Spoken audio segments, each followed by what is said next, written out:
बीडमधल्या माफियागिरीचा तपास हा केवळ फार्स आहे।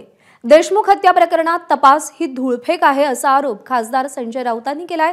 तसंच संतोष देशमुख हत्या प्रकरणाचा खटला बीड बाहेर चालवावा आणि बीडमधील संपूर्ण पोलीस खातं बरखास्त केलं पाहिजे अशी मागणी देखील त्यांनी केली आहे। याशिवाय अजित पवारांवरही संजय राऊतांनी टीका केली। अजित पवार हे ॲक्सिडेंटल नेते असल्याचा टोला राऊतांनी लगावलाय। शिवाय सुरेश धस आधी बोलतात आणि त्यानंतर माघार घेतात असंही संजय राऊत म्हणाले। बीड पॅटर्न जर महाराष्ट्रात लागू झाला तर प्रत्येक जिल्ह्यामध्ये बीड पॅटर्न लागू होईल आणि तुमच्या हातातून राज्य सटकून जाईल। या राज्याची बदनामी होईल, हे राज्य खतम होईल। माझं गृहमंत्र्यांना आव्हान आहे की बीडमध्ये संपूर्ण पोलीस खातं बरखास्त केलं पाहिजे आणि बीडमधला संतोष देशमुखचा जो खटला आहे हा पूर्णपणे बीडच्या बाहेरच चालवायला पाहिजे। आणि दुसरं म्हणजे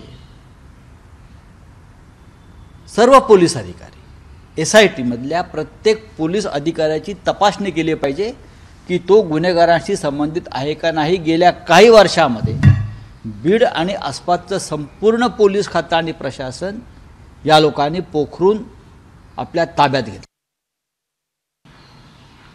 अजित पवार हे हतबल आहेत।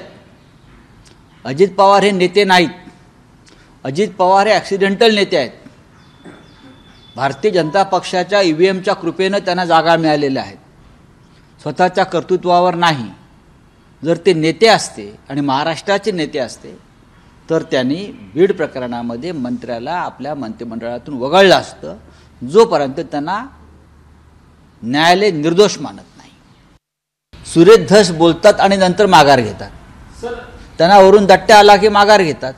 सुरेश धस जर हिमतीने उभे राहिले असतील तर त्यांनी महाराष्ट्राच्या अस्मितेसाठी आणि महाराष्ट्राला जो बीड पॅटर्नचा कलंक लागतो तो धुवून काढण्यासाठी एक आमदार म्हणून नव्हे तर या महाराष्ट्राचा मराठी नागरिक म्हणून त्यांनी आपली लढाई चालू ठेवली पाहिजे। बेडरपणे आणि निर्भयपणे आम्ही सगळे त्यांच्याबरोबर उभे राहू।